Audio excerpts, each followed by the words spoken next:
think we'll just dive right into our virtual workshop. You guys are free to mute and unmute as you need to.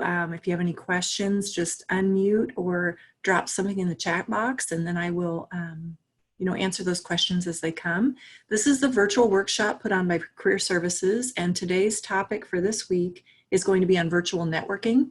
My name is June Coleman, and I work in Career Services here at Emporia State. And I want to thank you for joining. We will hop off right at 12:30. I encourage you to take a look at every Tuesday workshop. We'll be offering these throughout the semester from 12 to 12:30 on a variety of different topics, from job search to interviewing tips to how to navigate a job search in the virtual world, all kinds of different things. So feel free to hop on to any of those sessions as needed. A couple of things I want to point out, and I'm going to share my screen right here, is that there is a virtual career fair coming up this Thursday, as you might know. And if you haven't registered for that career fair, I encourage you to register for the career fair. Also, once you're registered, I'm looking at my screen right here as a student. It will say registered if you registered for this event. And then also you will need to sign up for sessions with employers. So this Thursday's event is completely virtual. You'll need to register for the career fair, and then you'll also need to sign up for sessions with either graduate programs or employers. And the reason you need to do that is because that's the only way that you'll be able to interact with our employers that are attending your graduate programs. That's the only way that you can actually interact with them.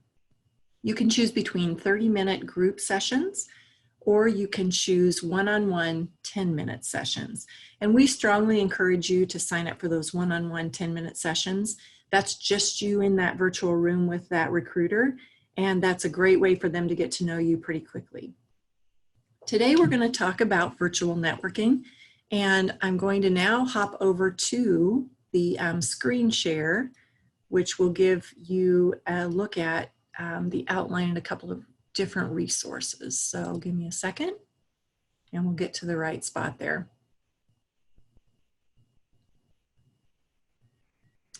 All right, so hopefully you can see these strategies to succeed, tips and tricks.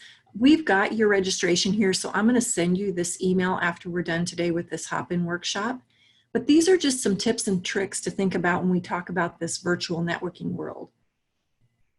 Currently, over the summer, what was really interesting with COVID, what we saw was a number of employers were actually staying true to their internships that they had offered, and they were offering those internships remotely. So many employers actually shifted their internships and honored them for students, but they actually shifted them to a virtual internship. So when we think about virtual networking, the world is still moving forward. Companies are still recruiting for internships and full-time. And so that's why today we're going to talk about some tips to keep in mind when it comes to virtual networking. When you think about that, I want you to think about how we network virtually, or excuse me, in a face-to-face world. And many of those principles will still apply. So for example, in the face-to-face world, we want to put ourselves out there and we want to network as a professional. So in this environment, the key to networking is I want to build very authentic relationships with people who can help me connect with opportunities. Those principles still relate in the virtual world. So when we think about your network, I want you to take just a minute and think about who is in my network that's going to help me make connections. And many times with students, what we do is we have them create just a spreadsheet, a very simple spreadsheet of who are 10 people that I know that can help me connect with internships or full-time. Make a list of those people and include their email address, right? So we want to have their contact information as well. So who's in my network that might be able to help me, regardless of face-to-face or virtual? So I encourage you to think of those top 10 people. Then next, I want you to think about how could they help me in this, whatever opportunities that I'm looking for, right? And you want to reach out in a very tactful sort of professional way. So what you don't want to do is you don't want to just get on LinkedIn, randomly pick an ESU alumni who works for the company that you want to work for and just reach out and say, hey, can you help me find a job? That's not what we want to do, right? Rather, we want to use that ESU connection and we want to reach out in that regard. So, hey, I'm a senior at Emporia State. I noticed that you work at whatever company A. I'm interested in learning more about how you got in with that company or what your role is with that company. So again, you're not directly asking for the job, but you're reaching out in a very professional way. You would do that whether this was a face-to-face world or a virtual world right now. So those principles stay the same. You want to be authentic when you reach out. You want to show some follow through. So when you reach out to that individual, you want to stay in contact with them. You want to figure out, why am I reaching out to you and how do I stay in contact with you? The virtual world provides lots of ways where you can cast your web even wider, right? So LinkedIn, Facebook, Twitter, Pinterest to put your portfolio out there, Instagram. There's a number of different tools that we encourage you to use to network virtually. And again, now that you've attended, I'm going to send you this handout with links so you can follow up on those things. Number 2 there is open the door for engagement, right? Like, comment, ask open-ended questions, blog. So for example, if you get on LinkedIn, you're going to notice lots of blogging happening, lots of conversations happening. So you want to like comments that are coming out of a certain company and professional. You want to comment, you want to ask open-ended questions. In fact, this is an interesting statistic, right? Facebook, when we think about people doing a job search on Facebook, 76% of social job seekers report finding a job using Facebook. So that's kind of an interesting fact. Facebook can actually help you as well.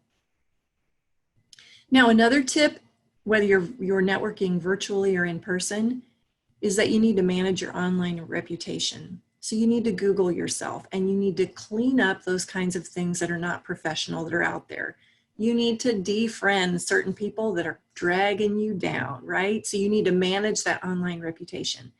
You want to hop off any sort of political, sort of offensive connections that you have in social media.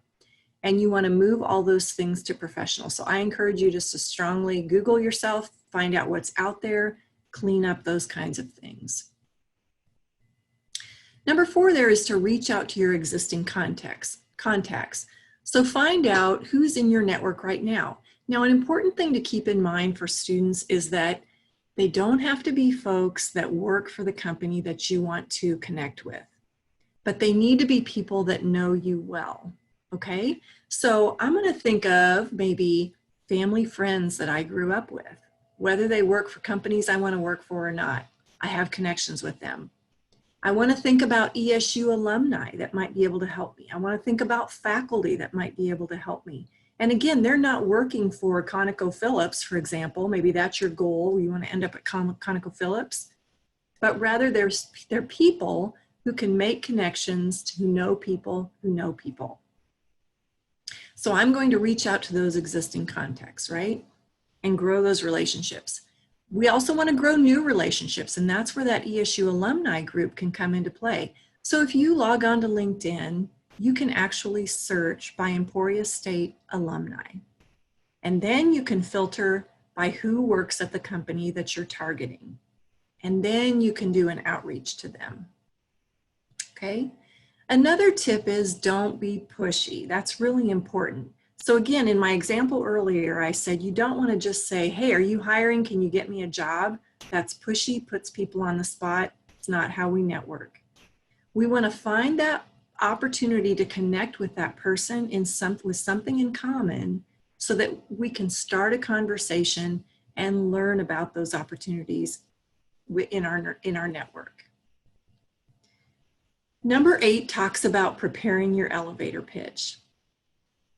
This is really important as well, and I think it's really tricky until you figure out how to do it. Your elevator pitch is covering your field of study, covering your relevant skills and experience, why you're interested in the company, and conclude with offering your resume or talk about a plan of action. So your elevator pitch is about 30 seconds in length. It's how you introduce yourself to that person. This Thursday, as I mentioned, is our virtual career fair. If you sign up for a company with a 10-minute one-on-one session, you need to have that elevator pitch ready to go. So if I signed up for Blue Cross Blue Shield this Thursday and I want to meet with them individually for 10 minutes, I want to have that elevator pitch ready to go, because otherwise I'm going to log on and I'm going to be like, oh my gosh, how do I even start this conversation? I don't know even how to start. That's what your elevator pitch is. You want to say, hi, my name is June Coleman. Thank you for coming to this career fair today. I'm currently a senior majoring in information systems. I have a little bit of a background working with the help desk here at Emporia State, and I'm particularly interested in Blue Cross Blue Shield because I know you've hired a number of our alumni, and I know you have some great opportunities there. Tell me a little bit more about your summer internship. And then you stop. So as you notice, that was under 30 seconds in length. I covered some key things that they should know about me as a candidate. And then I leave it with, tell me a little bit about your opportunities. And that's the handoff back to them to tell me all that they can about those opportunities. But if I don't prepare that, I don't have a way to start that conversation. So I really encourage you, anytime you're reaching out, before you ever reach out to an employer or professional, have that one ready to go. Who are you? What are you studying? What are your skills and experience? And why you're interested in that company and what you want to learn about.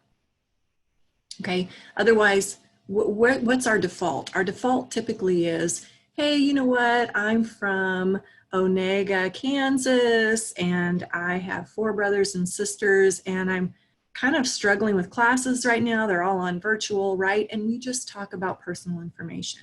So prepare that elevator pitch, have it be professional, and have it ready to go. Number 9 is really important. Track your networking efforts. So anytime you're looking for internships or full-time jobs, you need to track the activity that you have. Otherwise, it becomes very overwhelming.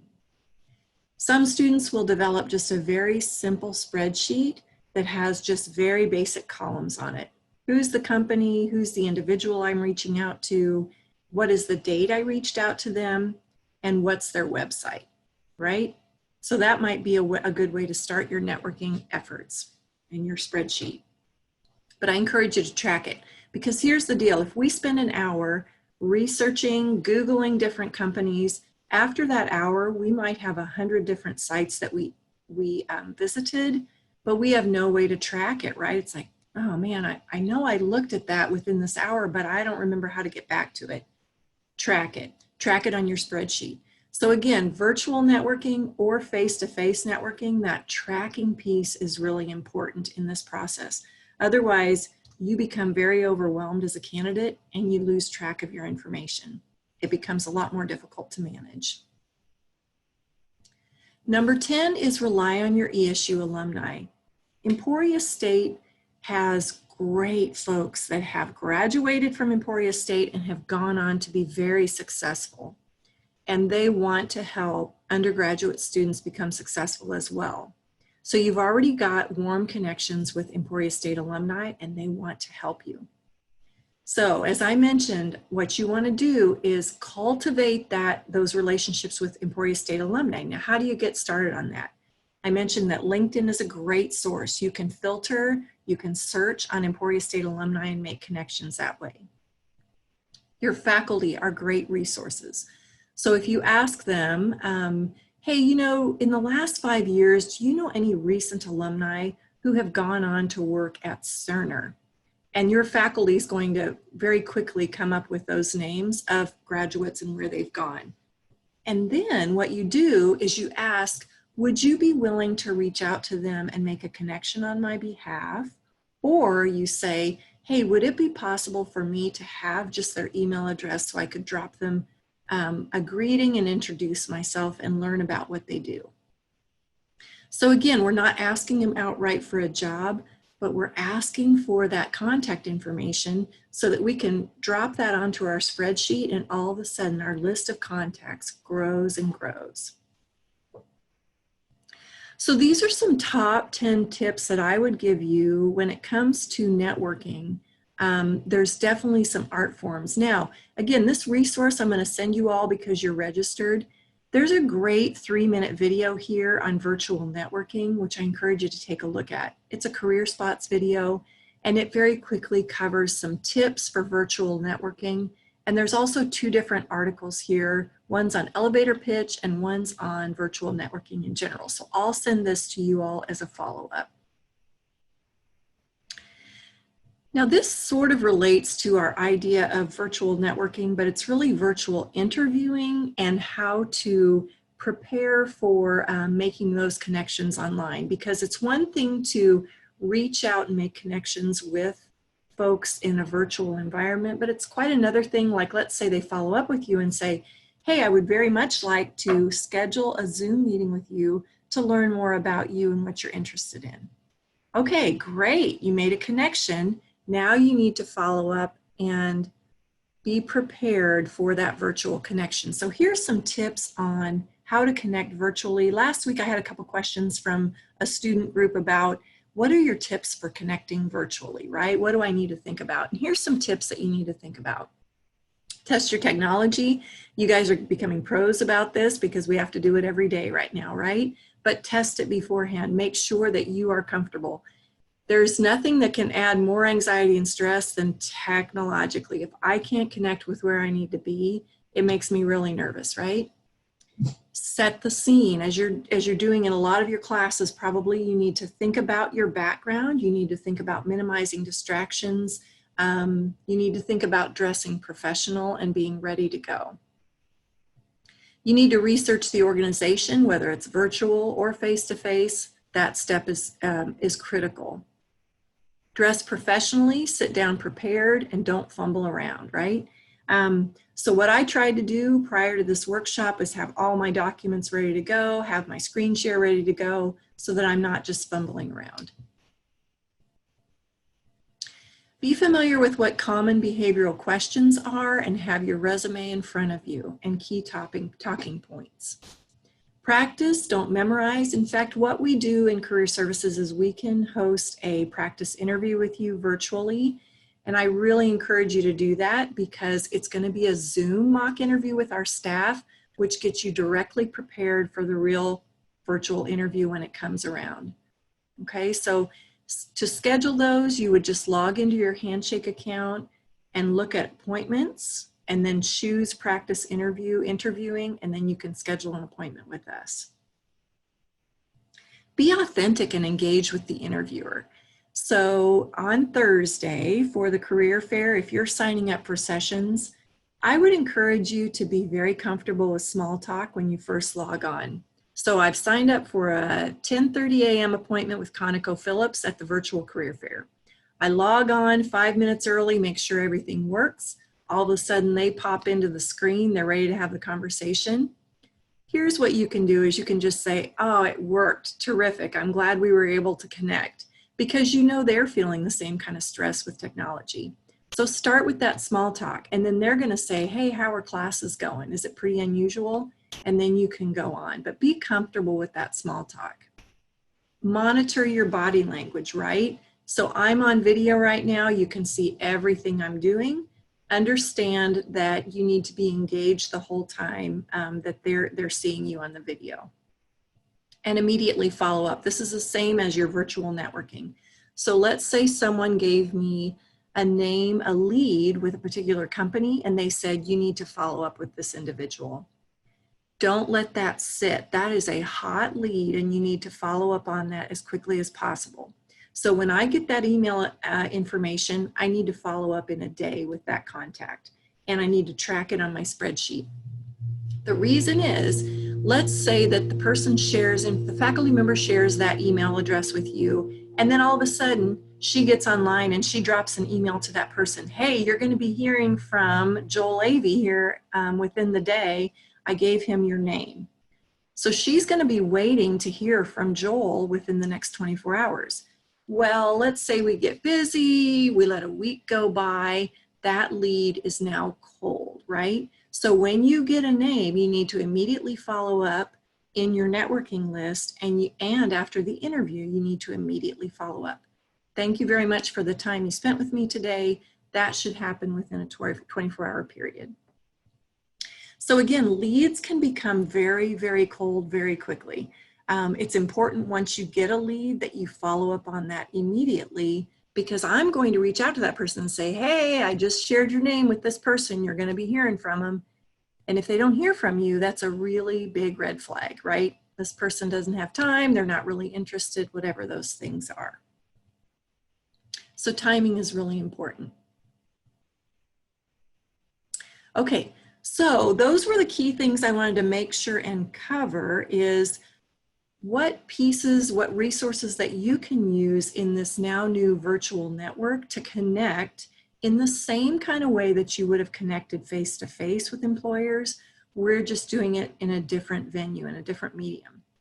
But actually the benefit is that we can cast our web much wider, right? We can connect with employers. In fact, at our career fair on Thursday, you're going to see employers attending from out of state that would not have made the travel to get to our career fair. But in a virtual environment, they will absolutely connect, right? So I think it allows you to cast a much wider web and connect with employers that may or may not have ever thought about Emporia State. So there are definitely some good things about a virtual environment to think about. At this point, what I'm going to do is just open up the Zoom meeting and the virtual workshop for any questions you might have.